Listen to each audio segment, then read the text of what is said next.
Hello and welcome to episode 13 of A Fit Enable Life. We are very excited this week to have Carla Nowicki as our guest. Carla is one of Fit Enable's very first athletes. She joined Team Fit Enable when she was at least a teenager, if not younger.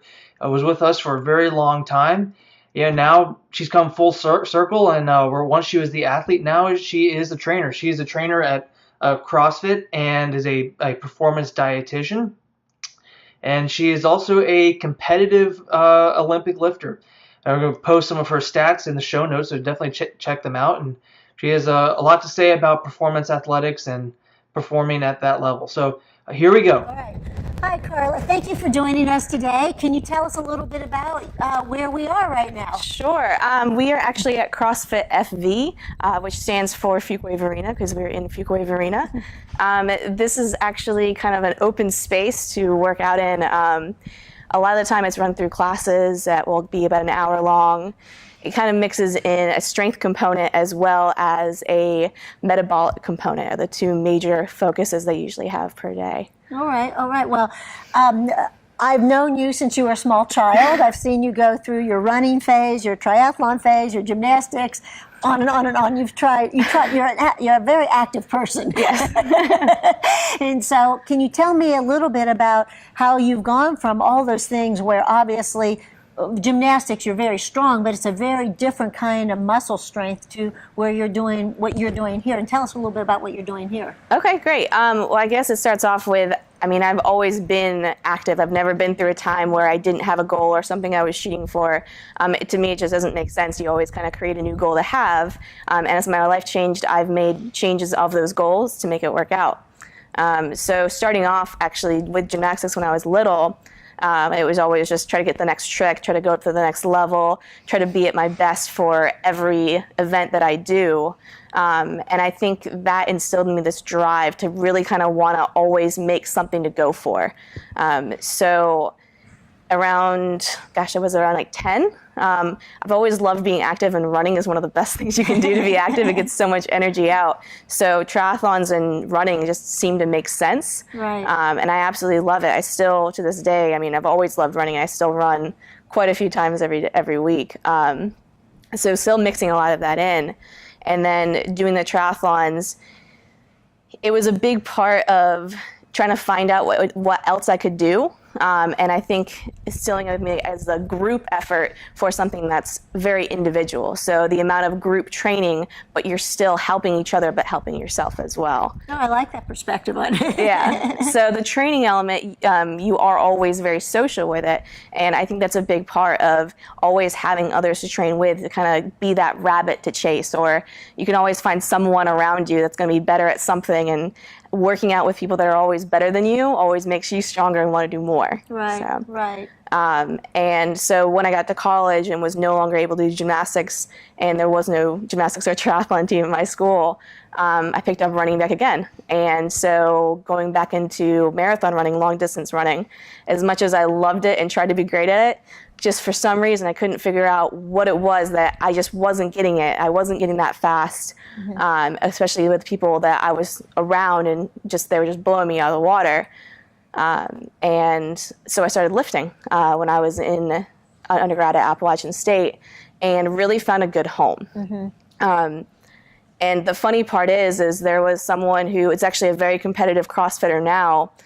He ended up opening up his own CrossFit gym in Boston.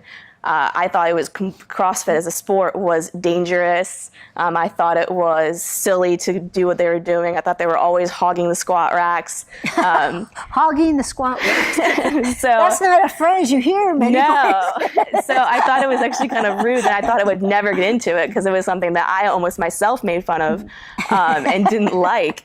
But as it went along, everyone was kind of saying, hey, you should really try this. This is really fun. You'd be really good at it. Why don't you just give it a try? And while I went to my grad school, one of my classmates, out of the blue, just came up and was like, you have to try Olympic lifting. I don't care what it takes. You're going to go with me. We're going to try Olympic lifting. He's like, you're going to be really good at this. So it took a while for me to be okay with that. And I ended up finding the best place to do Olympic lifting was actually in CrossFit gyms. So I actually began CrossFit to do Olympic lifting. But being in that CrossFit facility made me absolutely fall in love with what CrossFit can do for people. And I saw what it did for me. And the most important thing it did for me is through all of these sports and through all these years, I was always so concerned of the size of my body. Was I slender enough to be running? Was I small enough to carry myself? And it was the first sport that really made me feel like I was comfortable in whatever I looked like and whatever I was doing, because I was focused on so much of what can I do instead of what is this doing for me? What does it make me look like? Right. So that was incredibly empowering for me to know it's what am I doing, not just, okay, is this going to make me smaller? Is this going to make me leaner and thinner? It's focused on numbers and how hard I can push myself. Am I improving the next time? Right. Well, it sounds like you've really found your sports spot, and that you're loving it. Clearly, you're loving it. And I think that that's an important message for people, because a lot of gymnasts, dancers, it's how strong you can be, but still as petite and light as you can be. Right. You know, how fast you can be without carrying a lot of weight. And it's confusing to some people, and it's a hard thing to reach. And I know you do train very hard, so I can imagine that it was a relief for you to find something that really felt like home, as you said. Yeah. Now, I've trained a lot of female athletes, and I incorporate strength training into all their training. And one of the comments I always get from girls, women, is that they don't want to build bulk through strength training. And so obviously, since I've seen you transform from a very petite, lean muscle kind of athlete to the first time I saw you with a sundress on, it's like, holy cow, Carla, look at those. Yeah. Now I understand what guns are. You know, can you address that? Because I know a lot of good women are afraid of building bulk. Obviously you want to, because you need to. The reason why I have built so much bulk is because my focus is that Olympic lifting, and I really want to put up heavier weights when I lift. So to be able to snatch 145, 150 pounds, you also have to be able to overhead squat that. So you have to be able to withstand all that mass. Right. So at my level, yes, I wanted to put on bulk. That was part of my goal. But for most athletes coming in, they don't want to. And it takes a lot of effort to try to build that mass. I have to make sure I eat quite a bit of food to be able to withstand and hold on to that mass that I have. That's why I like melding the idea of CrossFit with Olympic lifting, because the CrossFit is mainly more of a conditioning element. The number of people I have seen go from overweight to a very lean, happy tone, comfortable with their body, is far outweighs the people that are basically wanting to get bigger. And I've seen it happen so many times, and that's really the empowering part of CrossFit. Is it's others helping you, feel comfortable losing that weight and cheering you on no matter what. If you're at the class, everyone knows each other and they're cheering them on. But the overall point is, most people are not going to be trying to build that mass. They're not going to. It takes lower reps, so something that's going to be in the 1 to 3 to 5 category of reps and sets, and heavy weight versus the conditioning element of just using lighter weights and going through it at a good. It's like lighter weights and more reps, kind of. Lighter weights and more reps. Right. So that's you have to try. And that's the kind of training I emphasize: lighter weights, more reps. You know. Maybe tack on an additional set or something. Yeah. so that's really interesting. Now, say when people that do build the bulk that you've built, male or female, and say that they're ready to back off on the sport. Yeah. How do you take your body back down? Or does it just naturally fall back into its state? I mean, you always think, does this muscle just turn to fat? Although it's a different kind of tissue. Yeah, and that's the plus of things. I like to think about, you don't just jump into 6 times a week of training when you've only been working out, going for a long walk once or twice. You would back down just like you were backing up. So say I have a couple of friends that while doing CrossFit have become pregnant, and they have to back down their training quite a bit from where they were. And it's not basically, yes, you will lose size, but lose it slowly and lose it comfortably. and you're basically eating for that, which is a big part of that. So you won't be eating the same things in the same amounts as if you were lifting the heavy weights. Right. So go back down slowly. So if you were working out 6 times a week, you're going to back that down to 5, back it down to 4, and slowly get back into what is your goals. Okay, all right. Well, I have more questions for you, but what I Sure. would like to see if you do is demonstrate some of your weightlifting. Sure. All right, so I'm going to back away here. Okay. So basically, the snatch is more of basically the snatch and the clean and jerk are power movements. So you usually don't do these in very high reps. It's basically breaking it down to smaller reps that you'll do 1 to 3 or 1 to 5. Okay, all right. So.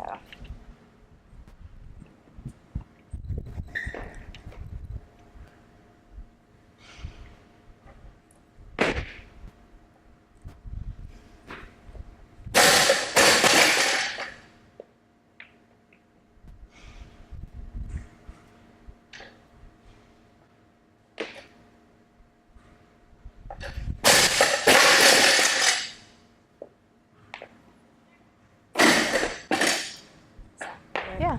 Okay, Carla, that was pretty remarkable. Can you explain exactly what we were seeing there? Sure. This is the first element of Olympic lifting. This is called the snatch. So this is the lighter weight movement out of the two, the clean and jerk and the snatch, that you'll use. Like I said, they're both power elements. So the goal is speed. You're trying to actually jump with the bar and get it overhead instead of just lifting and using sheer power, sheer muscle. Right. So do you have to hold it over your head for a specific duration? Basically, to make sure you have to catch the weight, so you can't press it up at all. You actually have to land with your arms locked out. The lower you're able to get into a squat position, the chances of you getting a higher weight is actually much better because... So you're throwing the weight above you and catching it with Correct. straight arms in a squat position, and then you stand up with that. Yep, just show control. To show control. Yep. And then the dropping portion, that's okay.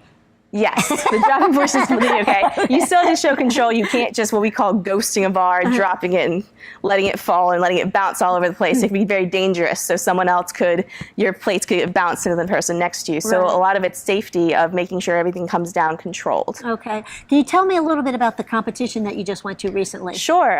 The most recent competition I went to was the American Open for weightlifting. And what I just did, the snatch, is actually the first lift that I did.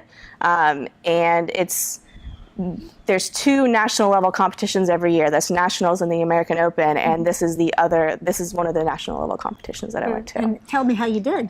I did great, actually. This was my first time making it to something up this level for weightlifting. For me, my snatch is my harder lift. I'm very good at clean jerks. It's very easy for me to throw up weight. The snatch is a lot more technique focused, and when I get nervous, sometimes it doesn't always go as I planned. So I was really happy because I actually made 2 out of my 3 lifts for my snatch. So the first 2 ones I made very clean, and it felt really easy. No, it's very cool. Well, this is for our podcast, A Fit and Able Life. And actually, given your duration with activities, we could also interview you for Fit and Able Kids because you're a kid that grew up in fitness.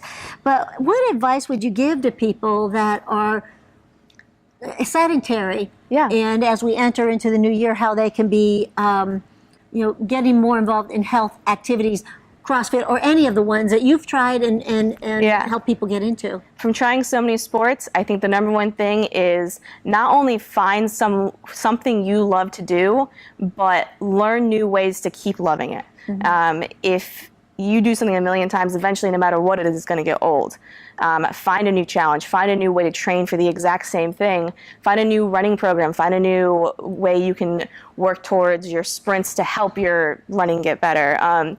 It's always basically finding a new challenge, I think. So the first step, if you've never done anything fitness-wise before, make a goal. Doesn't matter what it is, just could be, hey, you know what, my goal is I want to be able to go to the gym twice a week. And maybe just even going is a big step up. So make a goal and stick to it and hold yourself accountable. Have people around you that have similar goals.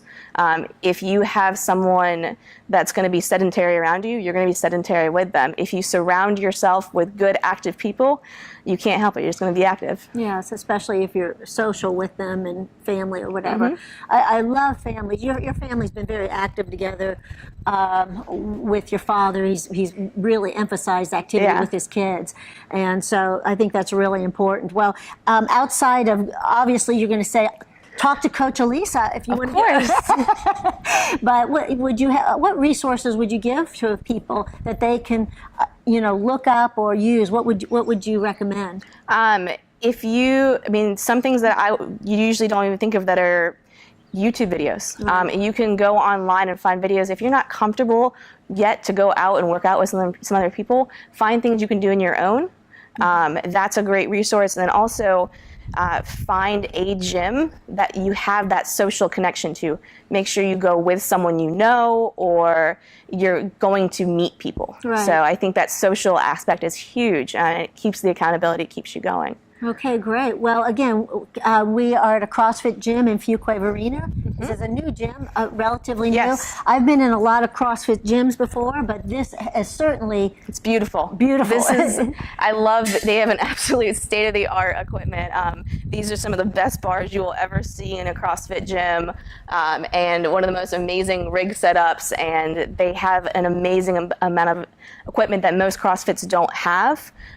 We use basically different strength and conditioning aspects that you usually wouldn't use in a CrossFit gym. So training people how to run correctly, using more prowlers, and using more like bungee cords or poles with sleds and stuff like that you usually wouldn't do in just a normal CrossFit gym. Right. So, and you are a coach as well as an athlete. Correct. So you know what people are experiencing. You've grown the sport. You've been in the sport.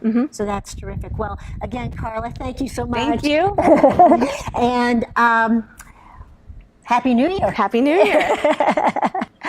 I got to say, that was impressive. If you're wanting to compete at that level or get in that kind of shape, Carla's the person to look up. And if you want to work out at a CrossFit location, CrossFit Fuqua Varina is the place to go. That was a very impressive facility. And I really like what Carla had to say to new athletes or anyone who's trying to get in shape, especially if you have a New Year's resolution coming up in the next couple of days. I'm sure most people do. Exercise does get repetitive. It does get old. It gets boring. That's why so many people drop out. I really like that she said you got to find new ways to love what you already love doing. You don't want to lose your passion for your activity. That's the way you're going to stick with it, and that's the way you're going to improve, and that's the way you're going to see the results you want. Again, thank you for listening to A Fit and Able Life. I wish you all a very happy new year. We will see you next week and next year.